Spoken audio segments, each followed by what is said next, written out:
آیت نمبر 11، یا ایھا الذین آمنوا اذکروا نعمت اللہ علیکم اذ ہم قوم ان یبسطوا الیکم ایدیہم فکف ایدیہم عنکم۔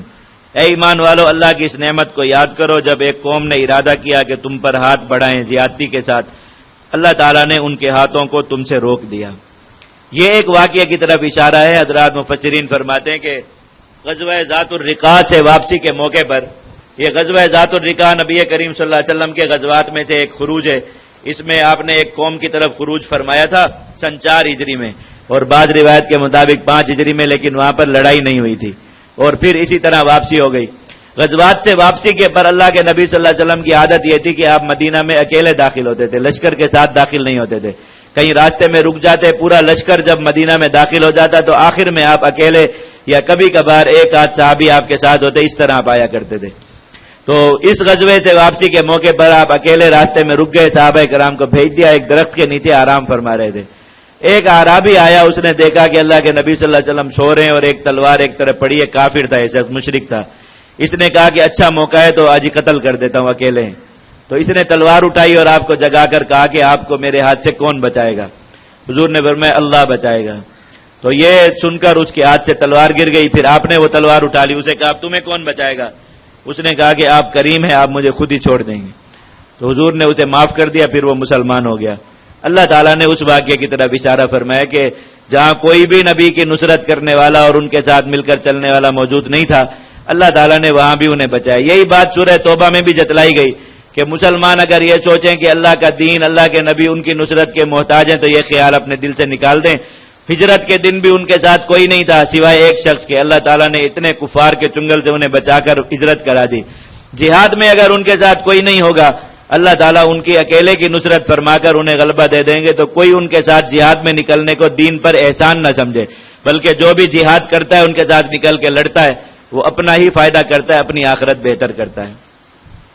آگے آیت نمبر 12 سے بنی اسرائیل سے جو عہد لیا گیا 2 آیات میں ان کا تذکرہ ہے، اور آگے پھر پورا رکوع آ رہا ہے کہ انہوں نے اس عہد کو کیسے توڑا، اس کا تذکرہ ہے۔ وَلَقَدْ أَخَذَ اللَّهُ مِيثَاقَ بَنِي اسرائیل، اس عہد کا واقعہ کیا تھا؟ بنی اسرائیل اصل میں ملک شام کے رہنے والے تھے، جو فلسطین کا علاقہ ہے یہ، اور اللہ تعالیٰ نے اسی علاقے میں رہنا ان پر فرض کیا تھا، یعنی واجب شرعی یہی تھا کہ یہ اسی علاقے میں رہیں۔ قوم عاد کے پر جب عذاب آیا تھا، ان کے کچھ لوگ اپنی بستیوں سے باہر تھے، وہ اس عذاب سے بچ گئے تھے۔ قوم عاد کے جو لوگ تھے یہ بہت زیادہ طاقتور تھے اور جسمانی ساخت میں دوسرے انسانوں سے جدا تھے، کھجوروں جتنے قد ہوتے تھے، ان کے بہت الگ جسامت تھی ان کی عام انسانوں سے۔ اللہ تعالیٰ کا عذاب آئے، پوری قوم ہلاک ہو گئی تھی، ہود علیہ السلام ان کے نبی تھے۔ یہ جو لوگ بچ گئے یہ مختلف علاقوں میں پھرتے پھراتے رہتے تھے، ان کی قوم بہت بڑھ گئی۔ یہ ایک بار یہاں ملک شام کے علاقے سے گزرے، انہوں نے دیکھا اتنا سرسبز علاقہ اور اتنی پیداوار اور یہ ساری چیزیں، اور بنی اسرائیل آگے انہیں کمزور نظر آئے، انہوں نے بنی اسرائیل کو یہاں سے مار کے نکالا اور اس علاقے پر خود قابض ہو کر بیٹھ گئے۔ بنی اسرائیل بھٹکتے بھٹکتے یہاں صحرا میں مصریوں کے ہاتھ لگ گئے۔ مصر کے جو فرعون تھے وہ انہیں غلام بنا کے اپنے ساتھ لے گئے کہ ہمارے پاس آ کر مزدوری کرو۔ تو 2 غلامیوں میں تھے، کچھ لوگوں کو یہاں جو عمالقہ یہ قوم تھی جو ملک شام پر قابض ہوئے تھے، انہوں نے اپنے پاس رکھ لیا تھا، باقی وہاں جا کر مصر کے جو فرعون تھے ان کے غلام ہو گئے۔ جب حضرت موسیٰ علیہ السلام آئے اس قوم میں، اور پھر فرعون کا جو پورا واقعہ قرآن مجید میں سب سے زیادہ مذکور ہے، حضرت موسیٰ علیہ السلام کا واقعہ اور فرعون کا، تو وہ فرعون غرق ہو گیا، ہلاک ہو گیا، اس کی قوم بھی ہلاک ہو گئی، تو مصر جو ہے وہ ان کے ہاتھ آ گیا اور وہاں پر یہ غلامی سے آزاد ہو گئے۔ لیکن حضرت موسیٰ علیہ السلام نے انہیں یاد دلایا کہ اللہ کی طرف سے تم پر لازم ہے، واجب ہے کہ تم نے اپنے اسی علاقے میں جا کر رہنا ہے، ملک شام میں۔ تو اب وہاں جانا ہوگا، اور ملک شام کے بارے میں اللہ کی طرف سے یہ فیصلہ آیا کہ یہ بنی اسرائیل کو خود لڑ کر حاصل کرنا ہوگا، وہاں پر فرعون کی طرح اس قوم کو تباہ نہیں کیا جائے گا۔ تو انہوں نے کہا کہ لڑیں گے، اور عہد ان سے لے لیا موسیٰ علیہ السلام نے۔ پھر عہد کی نگرانی کے لیے چونکہ 12 قبیلے تھے، ہر قبیلے کا ایک سردار مقرر کیا گیا، اس کے ذمہ یہی کام تھا کہ وہ قوم کو یاد دلاتا رہے، اور جب بلایا جائے جہاد کے لیے وہ اپنی قوم کو ساتھ لے کر آئے، ترتیب وہ خود بنائے، یہ ذمہ داری انہیں دی گئی۔ اب اس پر وقت گزر گیا کہ اللہ کا جب حکم آئے گا جائیں گے، اللہ تعالیٰ کا حکم آ گیا نکلو تو یہ نکلے۔ اب یہ مصر اور شام کے درمیان صحرا تھا، تی کا وادی تی، جو سینا کہلاتا ہے، وادی بڑا صحرا ہے۔ اس صحرا کو انہوں نے پار کیا اور ملک شام جو ان کا علاقہ تھا، اریحا جو شہر تھا، بیت المقدس، اس کے دروازے پر پہنچے، اندر دیکھا تو وہ عمالی کا نظر ہے، اتنے لمبے لمبے ان کے قد، اور وہ پوری قوم تو یہ ڈر گئے۔ انہوں نے موسیٰ علیہ السلام سے کہا کہ یہ بہت طاقتور لوگ ہیں، ہم نہیں لڑ سکتے، نہیں جا سکتے۔ موسیٰ علیہ السلام نے کہا کہ اللہ کا حکم ہے، جانا پڑے گا، اور لڑائی کا تو مطالبہ ہی نہیں ہے۔ اللہ نے فرمایا کہ اندر جاؤ گے، اللہ کا نام لو، بس اللہ تعالیٰ ان دشمنوں کو بھگائیں گے۔ ان نے کہا کہ عقل میں آنے والی بات نہیں کہ کتنی بڑی قوم ہے، اللہ کا نام لینے سے بھاگ جائے، اور اگر واقعی ایسا ہے کہ اللہ کا نام لینے سے انہوں نے بھاگنا ہے تو آپ اللہ کے نبی ہیں، آپ بہتر انداز میں لے سکتے ہیں، آپ چلے جائیے، اللہ کا نام لے لیجئے، یہ بھاگ جائیں تو ہم رہنے آ جائیں گے۔ حضرت موسیٰ علیہ السلام سمجھاتے رہے کہ اللہ کا حکم ہے، مانو۔ انہوں نے قسمیں کھا لی بالکل، اور سیدھا کہا کہ آپ جائیں، آپ کا رب جائے، ہم نہیں جا سکتے، بالکل قسمیں کھا لی۔ حضرت موسیٰ علیہ السلام نے سرداروں کو بلایا، کہا تم نے وعدہ کیا تھا کہ قوموں کو لاؤ گے، انہوں نے کہا ہم تو خود ڈرے ہوئے ہیں۔ ان سرداروں میں سے بھی صرف 2 رہ گئے تھے بس، انہوں نے بھی سمجھایا قوم کو، لیکن یہ لوگ نہ مانے۔ حضرت موسیٰ علیہ السلام ناراض ہوئے اور کہا یا اللہ مجھے اس قوم میں اب نہیں رہنا، مجھے اور میرے بھائی کو اس قوم سے اٹھا لیجئے۔ تو حضرت موسیٰ کا بھی انتقال ہو گیا، حضرت ہارون علیہ السلام کا بھی انتقال ہو گیا، یہ دونوں دنیا سے چلے گئے۔ بنی اسرائیل پر یہ عذاب ہوا اس عہد کو توڑ دینے کا۔ اللہ تعالیٰ نے 40 سال ان کو اسی صحرا میں بھٹکنا مقدر کر دیا کہ نہ مصر جا سکتے اور نہ شام۔ مصر کی طرف سفر شروع کرتے، سفر کر کر کر کے اس کے قریب پہنچتے، وہاں جا کر پڑاؤ کرتے، دیکھتے واپس وہیں جگہ پر آگے جہاں سے چلے تھے۔ پھر شام کی طرف سفر شروع کرتے، یہی حالت ہوتی۔ 40 سال کا عذاب ہوا، اور ساتھ اللہ رب العزت نے جو دیگر عذاب مسلط کیے، قلبی اور جو عادات بگڑی، 6 لعنتیں اللہ رب العزت نے مسلط کر دی اس عہد کو توڑنے کی وجہ سے ان پر۔ اور پھر بنی اسرائیل نے 40 سال کا یہ سزا ختم ہونے کے بعد جہاد کیا، وہ جو طالوت کا قصہ آپ نے سورہ بقرہ میں پڑھ لیا، تب جا کر انہیں اس غلامی سے نجات ملی۔ اللہ تعالیٰ نے بتایا کہ جو قوم، اور پھر یہی الفاظ کے ساتھ عہد لیا گیا صحابہ کرام سے۔ صحابہ کرام کو جب بالکل بے سر و سامانی کے عالم میں غزوہ بدر کے دن نبی کریم صلی اللہ علیہ وسلم نے حکم اشارہ کر دیا کہ اگر تم چاہو تو ہم مشرکین کے خلاف لڑتے، حکم بھی نہیں کیا تھا، اشارہ فرمایا۔ صحابہ کرام مزاج شناس لوگ تھے، سمجھ گئے کہ جب ہم لڑنے کے لیے آئے نہیں تھے، اس کے باوجود اللہ کے نبی کا مشورہ کرنا اس بات کی علامت ہے کہ آپ فیصلہ فرما چکے، آپ کے دل کی رائے ہے۔ تو سب نے اپنی رائے سے وہ کر لی، رجوع کر لیا، اور سیدھا سیدھا کہا حضرت مقداد رضی اللہ عنہ نے کہ یا رسول اللہ آپ یہ نہ سوچیں کہ ہم یہاں پر کھڑے ہو کر بنی اسرائیل کی طرح یہ کہہ دیں گے کہ آپ جائیے، آپ کا رب جائیے، لڑیے، ہم واپس مدینہ جا رہے ہیں، ہمارے ہاتھوں میں کچھ نہیں ہے، ہم پھر بھی آپ کے ساتھ مل کر لڑیں۔ اللہ نے فرق دکھا دیا کہ یہ بنی اسرائیل ہیں اور یہ صحابہ ہیں۔ صحابہ کا انجام کیا ہے؟ رضی اللہ عنہم و رضوان، اللہ ان سے راضی اور وہ اللہ سے راضی۔ اور بنی اسرائیل نے حضرت موسیٰ علیہ السلام سے کہا آپ جائیے، آپ کا رب جائیے، لڑیے، ان کا انجام کیا ہے؟ لعناہم، اللہ نے فرمایا وہ لعنتی ہو گئے۔ اب مسلمانوں کو بنی اسرائیل کی طرف لے جانے والے کس چیز کی طرف لے جانا چاہتے ہیں؟ اللہ نے فرمایا لعناہم، وہ قوم کیا ہو گئی؟ ملعون ہو گئی۔ تو جو اس قوم کا طرز عمل اختیار کرے گا وہ تو ملعون ہو جائے گا۔ جس کو اللہ کی رضا چاہیے اس کو کون سا عمل اختیار کرنا پڑے گا؟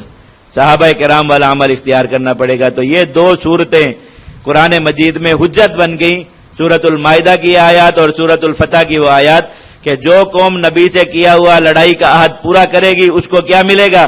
اللہ تعالی حضرات صحابہ کرام نے حدیبیہ کے دن نبی کریم صلی اللہ علیہ وسلم کے ہاتھ پر موت کی بیعت کی، اللہ تعالیٰ نے 10 انعامات عطا فرمائے، 10 انعام نقد، اور فرمایا کہ قیامت تک جو بھی کرے گا اسے نقد انعامات ملیں گے، 10 انعامات ملیں گے موت کی بیعت کرنے کی۔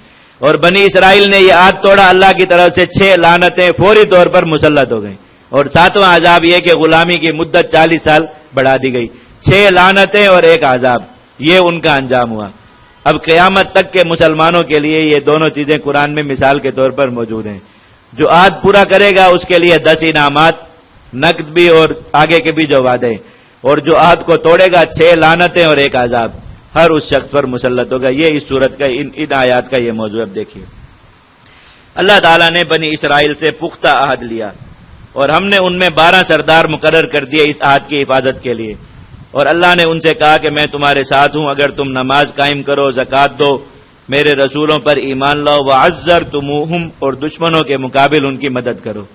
اور اسی صیغے کے ساتھ عہد ہے سورۃ الفتح میں وتعزروہ، یہاں پر ماضی کا صیغہ عزرتموہ، وہاں تعزروہ مضارع کا مادہ ایک ہی ہے، باب بھی ایک ہی ہے۔ علماء اور طلباء اس بات کو سمجھتے ہیں، کوئی الفاظ کا فرق نہیں ہے۔ اللہ تعالیٰ نے ان سے بھی وعد لیا، وہاں پر بھی وعد لیا۔ وَأَقْرَضْتُمُ اللَّهَ قَرْضًا حَسَنًا، اور اللہ کو اچھا قرض دو گے، یعنی جان سے بھی نصرت کرو گے اور مال سے بھی نصرت کرو گے، تو اس کے انعامات کیا ہوں گے؟ میں تمہارے گناہوں کو مٹا دوں گا اور تمہیں ایسی جنتیں عطا فرماؤں گا جن کے نیچے نہریں چلتی ہیں، یعنی آخرت کی کامیابی ملے گی۔ اور جو اس عہد کو توڑ دے گا، کفر کرے گا، فقط ضل سواء السبیل، وہ سیدھے راستے سے بھٹک جائے گا۔ وعید اور وعدہ اسی وقت ہی دے دیا گیا جب عہد لیا گیا کہ عہد پورا کرو گے تو جنت ملے گی اور گناہ معاف ہوں گے، عہد توڑو گے تو اللہ کی طرف سے لعنت ہوگی اور سیدھے راستے سے بھٹک جاؤ گے۔ اب انہوں نے کیا کیا؟ فَبِمَا نَقْضِهِمْ مِيثَاقَهُمْ، انہوں نے اس عہد کو توڑ دیا، اور اس عہد کے توڑنے کے سبب لعناہم، ہم نے ان پر لعنت کر دی، وجعلنا قلوبہم قاسیہ، اللہ نے ان کے دل سخت کر دیے۔ یہ دل کی سختی ہی ہوتی ہے کہ ایک مسلمان دوسرے مسلمان کو تکلیف میں دیکھ کر اس کی نصرت اور تعاون کی بجائے کھڑا ہو کر یہ سوچے کہ اس مسلمان کا کون سا گناہ اور کون سی غلطی ایسی اپنے ذہن میں لاؤں جس کی وجہ سے اس پر عذاب آ رہا ہے۔ دل کی اس سے زیادہ سختی اور کیا ہوتی ہے کہ ایک مسلمان دوسروں کی عزتیں، ان کی جانیں پامال ہوتا دیکھے، دن رات مسلمانوں کی لاشیں دیکھے، ان کی عزتوں کے فسانے سنے، اور پھر اس کے دل میں تناصر کا خیال نہ ہے۔ یہ دل کی سختی اور قسوت انہی لوگوں میں ہوتی ہے جو جہاد نہیں کرنا چاہتے۔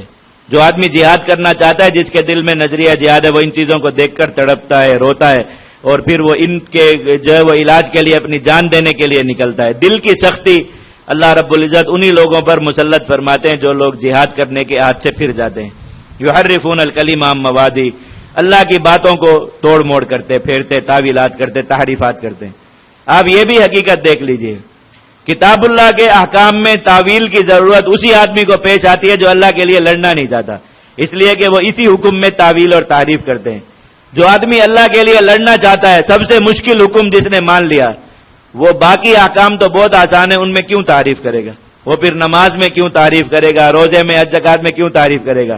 ہاں، جس کو جہاد نہیں ماننا مشکل ہے، وہ اپنی جان چھڑانے کے لیے تعریف کرتا ہے تاکہ اپنے نفس کو مطمئن کروں کہ جہاد چھوڑنے کا مجھے گناہ نہیں ہو رہا۔ اللہ رب العزت کی آیات میں تعریف کرنے کی لعنت اور بیماری انہی لوگوں پر مسلط ہوتی ہے جو جہاد کرنے کا عہد توڑ دیتے ہیں۔ وَنَسُوا حَظًّا مِّمَّا ذُكِّرُوا بِهِ، اللہ تعالیٰ نے جس چیز کی ان کو نصیحت کی اس کا فائدہ اٹھانا وہ بھول گئے۔ وَلَا تَزَالُ تَطَّلِعُ عَلَىٰ خَائِنَةٍ مِّنْهُمْ، اور آپ ان کی خیانتوں پر مطلع ہوتے رہیں گے ہمیشہ، یعنی قوم کے اندر خیانت اس قوم کے اندر عام ہو جاتی ہے جو قوم اللہ رب العزت کی خاطر لڑنے کا عہد توڑ دے۔ میں کہ سارے ان میں سے ایسے ہو گئے، آپ ان کو آج تک ویسا ہی پائیں گے کہ بنی اسرائیل اس وقت جو نبی کریم صلی اللہ علیہ وسلم کے زمانے میں تھے، انہی لعنتوں سے دو چار اور انہی کا شکار چلے آ رہے تھے اور ابھی تک یہ سارے کام کر رہے تھے۔ میں فی الحال ان سے اعراض کریں، ان کو معاف رکھیں، اللہ تعالیٰ نیکوکاروں کو پسند کرتا ہے۔